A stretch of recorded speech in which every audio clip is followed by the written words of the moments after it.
Hello बच्चों, good morning students. तो हमने कल न्यूमेरिकल पढ़ लिए थे विद्युत ऊर्जा पर, विद्युत शक्ति पर और यूनिट पर। ठीक है, तो आज जब हम आंकिक प्रश्न देखेंगे वो पढ़ेंगे प्रतिरोध पर। किस पे? सबसे पहले प्रतिरोध पर देखते हैं। प्रतिरोध का फॉर्मूला क्या होता है? R बराबर V/I। ठीक है, इसकी यूनिट होती है ओम। ये होना चाहिए वोल्ट में और ये होना चाहिए एम्पियर में। ठीक है, तो छोटे से एक या दो क्वेश्चंस करने हैं अपन को प्रतिरोध पे, तो वो मैं करवा रहा हूँ अभी प्रतिरोध पे। ठीक है, न्यूमेरिकल। उसके बाद थोड़ा सा टाइम बचेगा तो हम प्रतिरोधकता देखेंगे, वरना अगले लेक्चर में हम प्रतिरोधकता के बारे में पढ़ेंगे। तो क्वेश्चन नंबर फर्स्ट, चलो, तुमको प्रतिरोध दे रखा है। सबसे पहले निकालने किस तरह से? Normal pattern. ठीक है, सबसे नॉर्मल इजी। ठीक है, इजी पैटर्न है।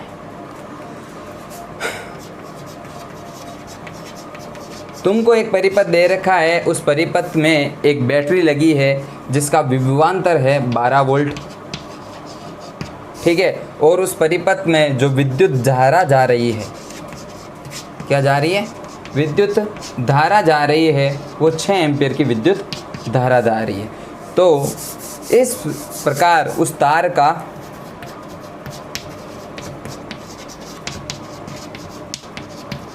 प्रतिरोध तुमको ज्ञात करना है। तार का प्रतिरोध क्या करना है? ज्ञात करना है। तो ऐसा क्वेश्चन में दे रखा होगा, तो तुमको क्या लिखना है? सबसे पहले गिवन V तुम्हारे पास दे रखा है 12 वोल्ट यानी कि 12 वोल्ट। I तुम्हारे पास दे रखा है 6 एम्पियर। ठीक है, R तुमको फाइंड करना है, निकालना है। तो फॉर्मूला पता है, अकॉर्डिंग टू फॉर्मूला, सॉरी सूत्र से, सूत्र बेटा पुत्र आया, R बराबर V/I। ठीक है ना। तो V दे रखा तुम्हारे पास 12 और I दे रखा 6, तो R तुम्हारे पास आया 2 ओम। कितना आया? 2 ओम। ये हो गया आंसर। आया समझ में? सबसे इजी, सबसे इजी। ठीक है, आया यहाँ पे समझ में? सेकंड, इस बार तुमको एक वायर दे रखा है, यानी कि एक तार दे रखा है। वो फिर अलग हो जाएगा बच्चों। ठीक है, फिर वो प्रतिरोध पे नहीं रहेगा, तो रहने देते हैं। ठीक है, अब देखो इसमें और क्वेश्चन कैसे दे रखा है वो बता देता हूँ कि तुमको एक नाइक्रोम तार दे रखा है। ठीक है, तार है वो नाइक्रोम का है, जो परिपथ में दे रखा है। उस परिपथ नाइक्रोम जो वायर है बैटरी से लगा हुआ है। ठीक है, और उस नाइक्रोम वायर में 6 एम्पीयर की विद्युत धारा जा रही है। तो उसमें ऐसा लगा होगा कि उस नाइक्रोम तार का प्रतिरोध निकालो। ठीक है, तो तुमको तो प्रतिरोध से मतलब है, चाहे नाइक्रोम दे रखा हो, क्रोमियम दे रखा हो, ठीक है, स्ट्रांशियम दे रखा हो, कुछ भी दे रखा हो, उससे कोई मतलब नहीं है, चाहे कॉपर वायर हो। ठीक है, तो तुमको तो बस रेजिस्टेंस निकालना बच्चों। ठीक है, हो गया यहाँ पे इजी। अब देखो क्वेश्चन नंबर सेकंड में इस बार तुमको फिर से विभवांतर दे रखा है 24 वोल्ट का। ठीक है, और धारा इस बार दे रखी है तुम्हारे पास 1 मिली एम्पियर। कितनी? 1 मिली एम्पियर। ठीक है, और तुमको बोल रखा है कि उसका प्रतिरोध निकालना है। क्या निकालना है? प्रतिरोध तुमको निकालना है। ठीक है, तो अब देखो मैंने क्या बोला था, धारा किस में होनी चाहिए? एम्पियर में होनी चाहिए, लेकिन इधर क्या है? मिली में। ठीक है, तो मिली को किस में बदलना है? सबसे पहले यही काम करना है। सबसे पहले गिवन लिखना है। V तुम्हारे पास दे रखा है 24 वोल्ट। I तुम्हारे पास दे रखा है 1 मिली एम्पियर। तो इस मिली को बदल दो। मिली कितना होता है? भूल गए, मेरे को लगता तो है 10⁻³ एम्पियर। ठीक है, ये आ गया तुम्हारे पास I। अब तुमको निकालना R, तो होता है V/I। V दे रखा है 24, R दे रखा है 1 × 10⁻³ तो देखो जब इसको मैं ऊपर ले जाऊंगा तो ये प्लस का हो जाएगा, और 1 ये नीचे है, तो 1 का भाग 24 में 24 बार जाएगा, तो यह हो जाएगा 24 × 10⁻³ ओम। यह है R। ठीक है, सबसे इजी क्वेश्चंस कर लो, ये ख़त्म। ठीक है, 2 ही टाइप्स के क्वेश्चंस हैं, ऐसे ही हैं, बिल्कुल इजी है, ऐसे ही तुम्हारे पास आएंगे। ठीक है, इसको कर लो, इन दोनों को कर लो, फिर अपन 2 या 3 और क्वेश्चंस देखते हैं स्पेसिफिक रेजिस्टेंस पे। ठीक है, और उसके बाद थोड़े से 2 या 3 क्वेश्चंस अलग हैं रेजिस्टिविटी पे, वो हम आगे देखेंगे। ठीक है, फिलहाल ये कर लो। चलो प्रतिरोधकता पे देखते हैं।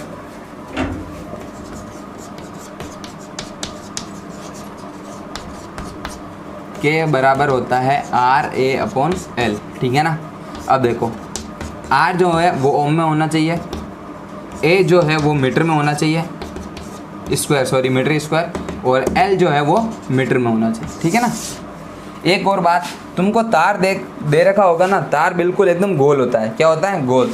तो वृत्त इनके वर्त के माफिक होता है। ठीक है, उसका प्रतिरोध उसका क्षेत्रफल क्या होता है? पाई आर स्क्वायर। क्या होता है? पाई आर स्क्वायर। ठीक है ना, आया समझे? तो ये लिख लो। इसमें खास बात है कि मान लो तुमको देखो, अगर व्यास दे रखा होगा, क्या दे रखा होगा? व्यास, यानी कि d, तो d से तुम निकालोगे r। ठीक है, तो r क्या होती है? d/2। ठीक है, व्यास की आधी क्या होती है? त्रिज्या। व्यास की आधी क्या होती है? त्रिज्या। ठीक है, तो ये चीज़ें तुमको याद करनी है। ठीक है, अगर मैं बच्चा तुमको बताऊं कि यहाँ पे सबसे हार्ड क्वेश्चंस, अगर इस टॉपिक का मेरे हिसाब से, तुम्हारे हिसाब से बता रहा हूँ कि कोई भी अगर हार्ड जो चैप्टर या पार्ट्स है न्यूमेरिकल का, वो प्रतिरोधकता पे। ठीक है, क्योंकि इसके आज जो करवाऊंगा वो बिल्कुल इजी करवाऊंगा, 3 या 4 क्वेश्चन, 2 या 3 करवाऊंगा। ठीक है, आगे जो तुम्हारे हैं 3 क्वेश्चन है वो बहुत हार्ड है। ठीक है, हार्ड है मतलब तुमको समझने लायक क्वेश्चन है। ठीक है, तो फिलहाल आज देख लेते हैं नॉर्मल पैटर्न। देखो बिल्कुल है, प्रतिरोधकता तुमको निकालनी है। ठीक है, जिसका R तुमको दे रखा है 25 ओम। ठीक है, एक तुमको दे रखा है 10 मीटर स्क्वायर। ठीक है, और लेंथ भी तुम्हारी दे रखी है 10 मीटर। ठीक है, और के तुमको निकालना है। तो फर्स्ट क्वेश्चंस, यानी कि तुमको एक तार दे रखा है जिसमें प्रतिरोध तुम्हारा 25 ओम है और उसका क्षेत्रफल है 10 मीटर स्क्वायर। ठीक है, 10 मीटर स्क्वायर, और जिसकी लंबाई भी है 10 मीटर। तो ऐसे तार का तुम्हारा प्रतिरोधकता निकालनी है, उसकी विशिष्ट प्रतिरोधक निकालना है। ठीक है, तो फॉर्मूला देखो, के बराबर क्या होता है? RA/L। तो R का क्या है? 25 का 25 इंटू 10 का 10, और ये 10, 250 हो गया। यह बचेगा 10, 10 से 10 कैंसिल। तो प्रतिरोधकता आई तुम्हारे पास 25। इसकी यूनिट क्या होती है प्रतिरोधकता की? Ohm into metre. ये हो गया ओम इंटू मीटर, हो जाएगा याद। दूसरा, अब तुमको क्या दे रखा हो? एक तार दे रखा है। ठीक है, एक तार दे रखा है जिसकी लंबाई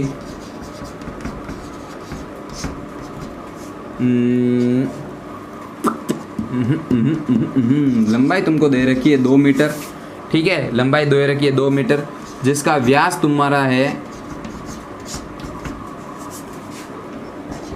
4 मीटर व्यास है उसका। ठीक है, 4 मीटर क्या है? व्यास है। और उस तार का प्रतिरोध है तुम्हारा 50 ओम। तो ऐसे तार की प्रतिरोधकता तुमको निकालनी है, ऐसे तार की प्रतिरोधकता निकालनी है। ठीक है, तो देखो गिवन क्या क्या है। लंबाई दे रखी है 2 मीटर, डी दे रखा है तुमको 4 मीटर। तो मैंने क्या बताया था? ए तार हमेशा गोल होता है, वर्त, तो यही फॉर्मूला लगेगा। ठीक है, तो तुमको सबसे पहले निकालना है R कैसे निकालोगे? d/2 करके। तो R बराबर हो गया d/2, यानी कि 4/2 क्या हो जाएगा? 2 मीटर। ठीक है, आ गया।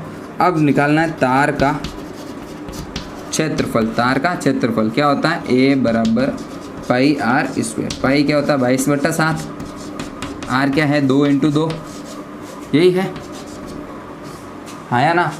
ये अगर तुम चाहो तो यहाँ पे सोल्व कर सकते हो, नहीं तो डायरेक्ट तुम फॉर्मूले में लिख सकते हो, ठीक है। तो इसको रफ कर देता हूँ।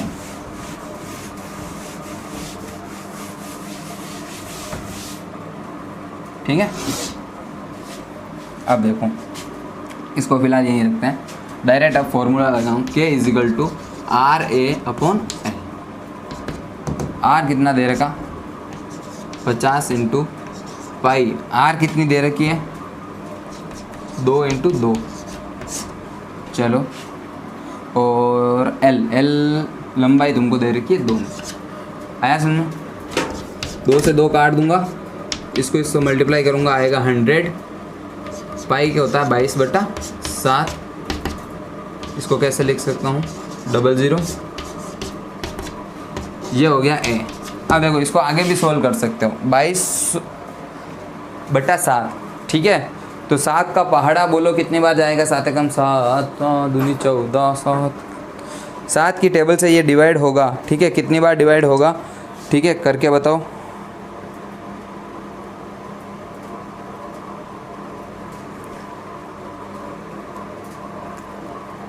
जल्दी फास्ट।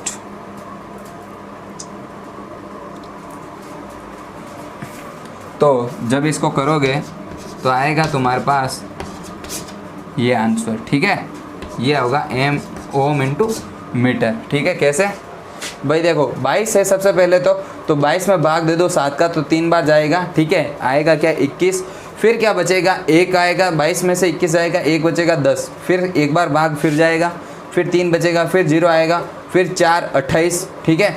फिर बाद लास्ट में 2 ही बचेगा, ठीक है। पॉइंट लगेगा, 0 लगेगा, ठीक है। फिर आगे से आगे चलता रहेगा, तो इधर 2 आएगा, ठीक है ना। तो इस तरह से तुमको क्वेश्चंस करने हैं, ठीक है। तो ये तुम्हारा हो गया प्रतिरोधकता, ठीक है। प्रतिरोध और प्रतिरोधकता पे बिल्कुल ईजियर क्वेश्चंस, प्रतिरोध और प्रतिरोधकता पे बिल्कुल ईजियर क्वेश्चंस जो है मैंने करवाए हैं बच्चों, ठीक है। ये लिखो। चलो बच्चों एक और क्वेश्चंस देख लेते हैं। नॉर्मल मैंने डाटा बोर्ड पे लिखा, बोल देता हूँ क्वेश्चन कि किसी धातु के 1 मीटर लंबे तार का 1 मीटर लंबा तुमको तार दे रखा है, ठीक है। वो क्या करता है, अपन उसको 20 डिग्री सेल्सियस पर गर्म रखते हैं, यानी कि 20 डिग्री सेल्सियस का नॉर्मल तापमान है। इस तापमान पर वो 26 ओम प्रतिरोध देता है, ठीक है। कितना प्रतिरोध देता है 26 ओम। यदि इस तार का जो व्यास दे रखा है वो 0.3 mm है, तो इस ताप पर यानी कि 20 डिग्री सेल्सियस ताप पर धातु की विद्युत प्रतिरोधकता क्या है, इसकी विद्युत प्रतिरोधकता क्या है। और सारणी 12.2 यानी कि जो तुम्हारे बुक में सारणी दे रखी है का उपयोग करके तार के पदार्थ की भविष्यवाणी कीजिए, मतलब तार क्या है कैसा है, ठीक है। बिल्कुल इजी क्वेश्चन से देखते हैं। तो सबसे पहले इसमें देखो दे क्या रखा है, क्या क्या निकालना है अपन को। गिवन एल 1 मीटर दे रखा है, कोई दिक्कत नहीं है, ठीक है। प्रतिरोध यानी कि आर 26 ओम, फिलहाल इसको भूल जाओ, ठीक है, अभी कुछ काम का नहीं है, ठीक है। 26 ओम। व्यास यानी कि डी 0.3 mm दे रखा है, ठीक है। फॉर्मूला क्या होता है K = RA/L, यही होता है। तो A नहीं है अपने पास, क्या नहीं है A, तो A कब निकालेंगे जब R निकालेंगे। और तो पहली बात देखो इसकी यूनिट क्या है mm है, क्या है mm, अपन को किस में लाना मीटर में। तो एक बात याद रखना 1 मीटर में 1000 mm होते हैं, 1 मीटर में 1000 mm होते हैं। और अगर mm को मीटर में कन्वर्ट करना पड़ता है, mm को मीटर में कन्वर्ट करना पड़ता है, तो 1/1000 से भाग देना पड़ता है, 1/1000 से भाग देना पड़ता है।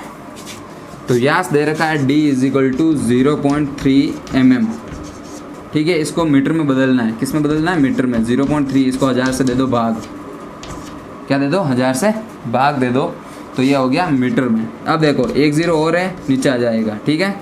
तो 3 इंटू देखो 1 2 3 4 जीरो हैं, कितने हैं? 4 जीरो हैं, तो 3 10 की घात 4, ठीक है। अब देखो नीचे होता तो 10 की घात 4 लिखता, अब मैं इसको ऊपर भेज रहा हूँ तो 10 की घात -4 लिखूँगा, ठीक है। तो डी तुम्हारे पास आया 10 की घात 3 इंटू 10 की घात -4 मीटर। ये क्या है? डी है। क्या है? डी। तो अब तुमको आगे क्वेश्चन करना है। K = R। R कितना दे रखा है? 26 इंटू, क्या मैंने बताया था, पाई आर स्क्वायर। ये पाई आर, आर कितना है? 3 इंटू 10 की घात -4 इंटू 3 इंटू 10 की घात -4। चलो एल, एल कितना दे रखा है? 1 मीटर। कितना दे रखा है? 1 मीटर। तो देखो जब 1 मीटर ये दे रखा है,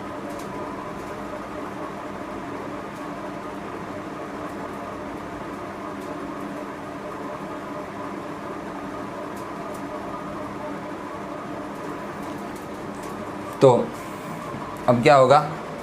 1 मीटर नीचे दे रखा है तो इसका कोई मतलब है क्या? नहीं है। ऊपर वाले डिजिट को क्या कर दो? सोल्व कर दो। 3 और 3 दिख रहा है तो कितना हो जाएगा? 9 हो जाएगा। 9 को मल्टीप्लाई कर दो 26 से, ठीक है। फिर 10 की पावर -4 और 10 की पावर -4, आधार समान है तो घातें जुड़ती है, तो 10 की घात -8 हो जाएगा, ठीक है। तो 9 इंटू 26 इंटू 10 की घात -8 इंटू पाई, पाई को लिख दो 22/7। क्या लिखो? 22/7 लिख दो, ठीक है। 22/7 लिख दो और इसको कर दो सोल्व, ठीक है। आंसर तुम्हारे पास आ ही जाएगा। अब देखो L जो है, सॉरी 2 लिखना भूल गए ना अपन, तो इन दोनों के नीचे क्या आएगा? देखो D है, अपन को चाहिए R, ये आया D। R क्या हो जाएगा? 3 इंटू 2 इंटू 10 की घात -4, ठीक है ना। तो 2 इंटू 2, ठीक है। जैसा बताया था वैसा 26 इंटू 9 इंटू 10 की घात -8 इंटू पाई, ये हो जाएगा 4, ठीक है ना। No no no no no no no,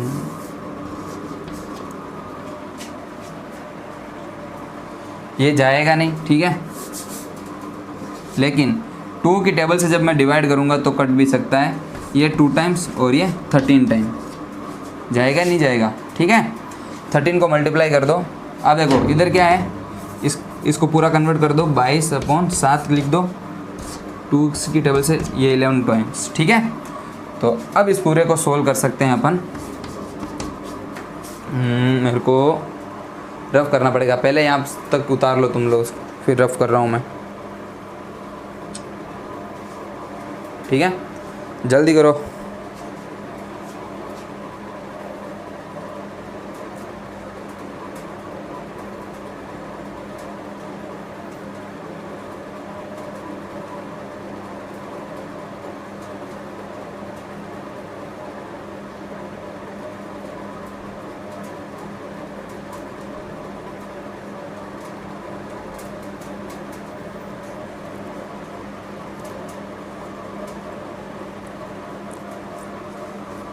लिखा। अब देखो 13 इंटू 9 इंटू 11 इंटू 10 की पावर -8 और 7। तो देखो 10 की पावर 8 नहीं किया मैंने, इस पूरे को कैलकुलेट करके, इस पूरे को जो कैलकुलेट करके और डिवाइड करके 7 का कितना आंसर आया देख लो कैलकुलेट करके। 13 इंटू 9 इंटू 11, ठीक है। तो जब इसको सोल्व करोगे तो ये आंसर आएगा। अब इसको डिवाइड करो, ठीक है, करो डिवाइड। क्या आ रहा है देखो, 7 एकम 7 हो जाएगा, ठीक है। एक बार जाएगा, कितना बचेगा? 12 है तो 4 बचेंगे, 4 और ये 8, 7 हो जाएंगे, ठीक है। कितनी बार जाएगा? 7 एकम 7 14 7 21 7 चौक 28 बार जाएगा, सॉरी 8 बार जाएगा, ठीक है। 187 आंसर आएगा। कितना आएगा? 187।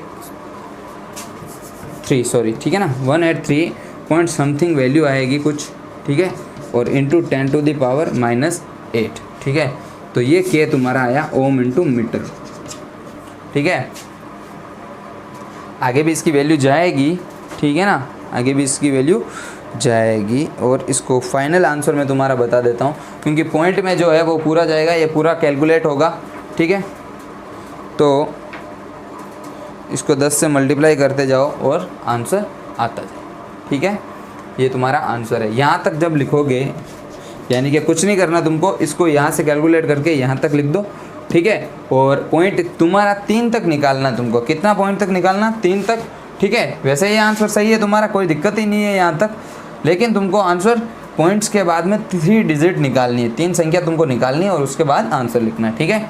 ये ओम इंटू मीटर हो गया, ठीक है। यहाँ तक करो।